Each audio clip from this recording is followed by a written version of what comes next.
এই যে আমি গ্রেট করে নিয়েছি কুমড়োকে, আর এই যে গ্রেট করছি এইভাবে এই গ্রেটের বড় ফুটা দিয়ে করছি।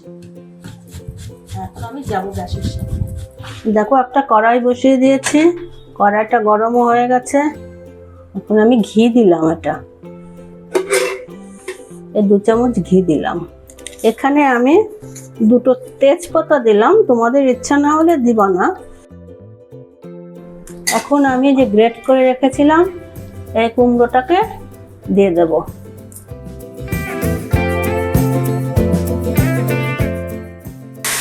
বন্ধুরা, তোমরা যারা ভিডিও দেখবে না, একটা লাইক দিয়ে দেখো, সাবস্ক্রাইব করে দিও, শেয়ার কমেন্ট করে দিও। এই দেখো আমি এটাকে ভেজে নিয়েছি।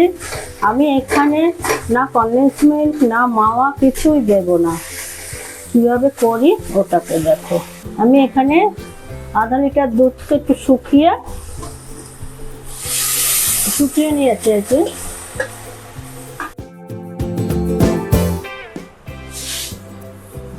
চিনি দিলাম।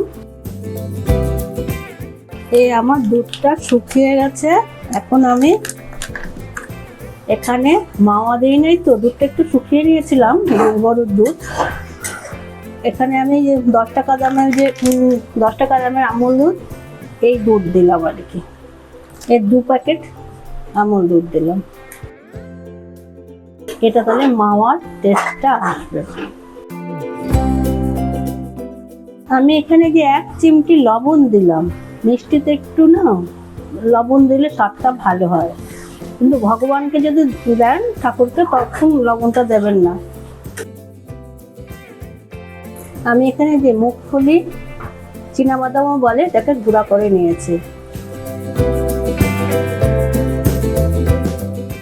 মাওয়া যেমন চাকা চাকা থাকে, এই দুধটা দেওয়ার পরে ওরকম হয়ে গেল, গলে যাবে এটা পুরোটাই। এই আমন্ড বাদাম খোসা ছাড়িয়ে নিয়েছি। এলাচি পাউডার দিয়ে দিলাম।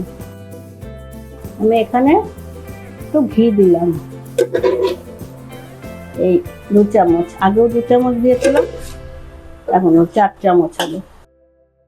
এখন হয়ে গেছে আমার এটা। আমি প্লেটিং করে দেখাবো। এই যে আমার কুমড়োর হালুয়া রেডি। উপরে আমন্ড বাদাম, তারপরে ওই চীনাবাদাম দিয়ে একটু সাজিয়েছি। এগুলো তো আস্তা আমন্ড বাদাম সাজানোর জন্য। এভাবে খেয়ে যারা এখনো খাননি, খেয়ে কমেন্টে জানাবেন কেমন হলো। আবার কোনো নতুন ভিডিওর সাথে দেখা হবে বন্ধুরা।